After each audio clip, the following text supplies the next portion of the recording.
They say there's no place like home, but what if you don't remember home?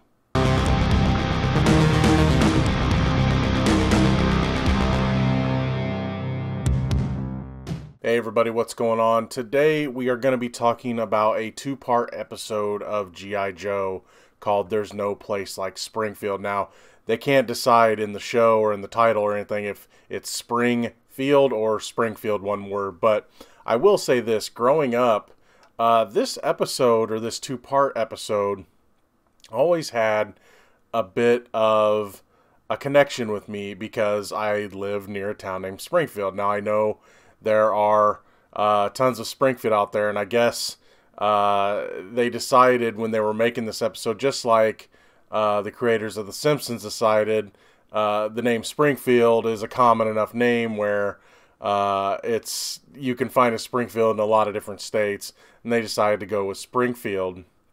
I will warn you, there will be spoilers in this episode, but this episode of this episode of G.I. Joe has been out for a long time. So, and it's free on YouTube. You can watch the two-parter on Hasbro's own YouTube channel if you want to check it out.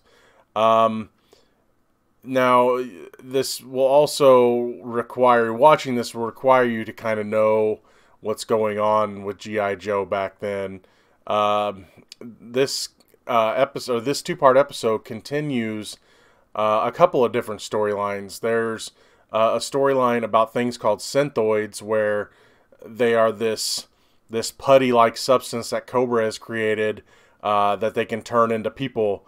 And then also, there's an episode with a woman named Mara who used to work for Cobra, but then they changed her. They tried to mix her with some underwater creature DNA. I don't exactly remember what it was, but they turned it to where she could breathe underwater. And in this episode, she kind of falls in love with the character of Shipwreck. You kind of got to know that to know where this episode's going. Of course, watching back in the day, you would remember that if you watched it every day like I did. I was a total G.I. Joe mark. I watched every episode. And plus, I love what G.I. Joe used to do. They always had 2, 3, 4, 5-parters where it would just be one cohesive story, and I always thought that was kind of cool. So anyway, the characters of Shipwreck and Lady J go to this island, and they are searching for this scientist. And the scientist ends up having a formula that can turn water into a bomb. I mean, come on, it's an 80s kids TV show. But anyway, he has the information of the last ingredient that'll make this formula work, and he's been running from Cobra for days. So anyway, in case he doesn't make it, he uses a device and transfers the answer, the secret formula, into Shipwreck's head, and he gives Lady J a code word that will unlock it. It's in Shipwreck's subconscious, so he just doesn't remember what it is. Anyway, they make their escape. The scientist disappears, and Shipwreck and Lady J are flying back to the aircraft carrier, the USS Flag, when they're attacked by Cobra. They get to the Flag, but they crash, and Shipwreck goes under with the Shark, which was the name of the flying submarine that they have. I mean, G.I. Joe had all sorts of cool gadgets like that. Lady J gets out. Anyway, we see him sink. All of a sudden, he wakes up. He's in a hospital bed. It's 6 years later. He's married, has a kid, and he can't remember anything. He has a gray beard. G.I. Joe is disbanded. We find out that Lady J is dead as he gets punched out by her. Well, it would have been her boyfriend at the time. Gets punched out by Flint, because he just doesn't remember any of this. So he's freaked out, and he doesn't know what's going on. And then as the episode goes, anytime you can kind of instantly tell something is up, because anytime he eats or drinks something, he passes out, and then all of a sudden he's having memories of Cobra Commander putting a gun to his face and people interrogating him and things like this. But then we also find out that, of course, it is Cobra that is doing this to him because his bird, Polly, just isn't acting normally, and then all of a sudden Polly pulls this lampshade or this light on, and it's like a blinking light, and you can tell he's helping Cobra. So Shipwreck's chalking this off the dreams and that he's going crazy because he keeps meeting people from his past, but then all of a sudden he sees something that was in one of his dreams and he goes to investigate.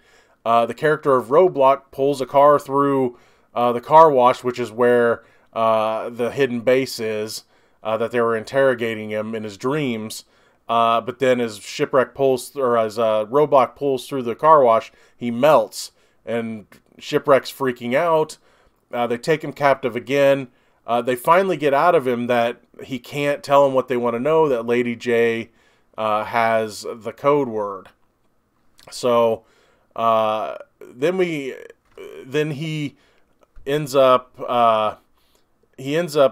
going back home, and they put him, or actually goes back home, then they put him back in the hospital, where he realizes that something is wrong. He's like, he goes into the bathroom and splashes water on his face, and all of a sudden the gray is coming out of his beard. So he realizes that this has to be a trick.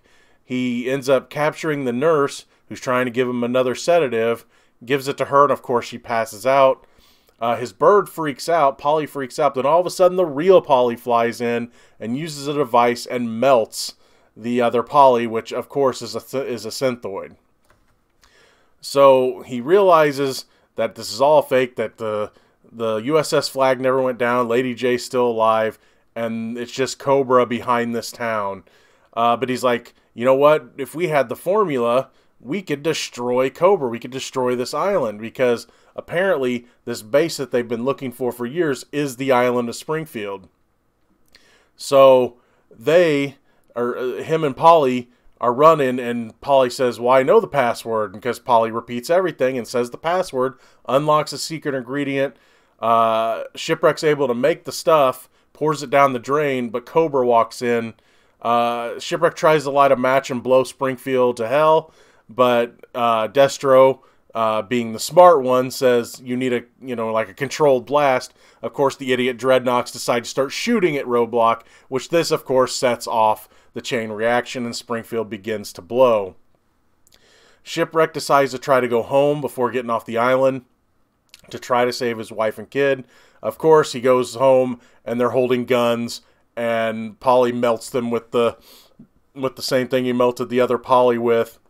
And of course, they were synthoids. G.I. Joe ends up destroying the island.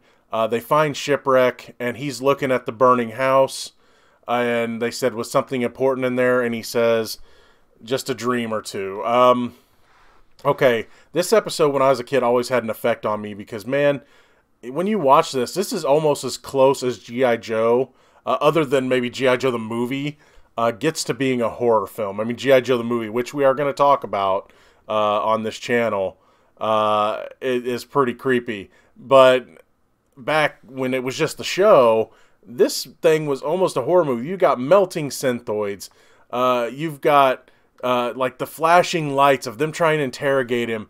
There's a scene where they're interrogating him and they're using these flashing lights, and the lights turn into like ghosts and all sorts of stuff. And as a kid, it's pretty creepy. I mean, it's cool to watch now.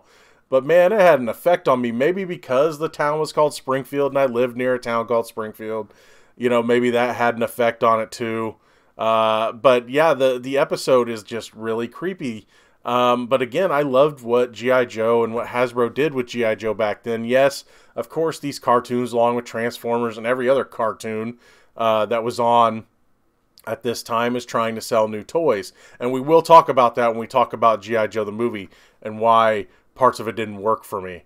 But anyway, talking about these episodes, I always love these two episodes because it gave one of the characters that isn't really usually given a story arc. I mean, Shipwreck has had some story arcs. Again, he had the Mara story arc where he fell in love with her, so occasionally he got one. But this was like a two-parter, all mostly about him, and it was just one of the more creepy two of the more creepy episodes that G.I. Joe ever put on, because again, this one in some ways feels like a horror movie. You know what? I love it. And there's no place like Springfield. See you later.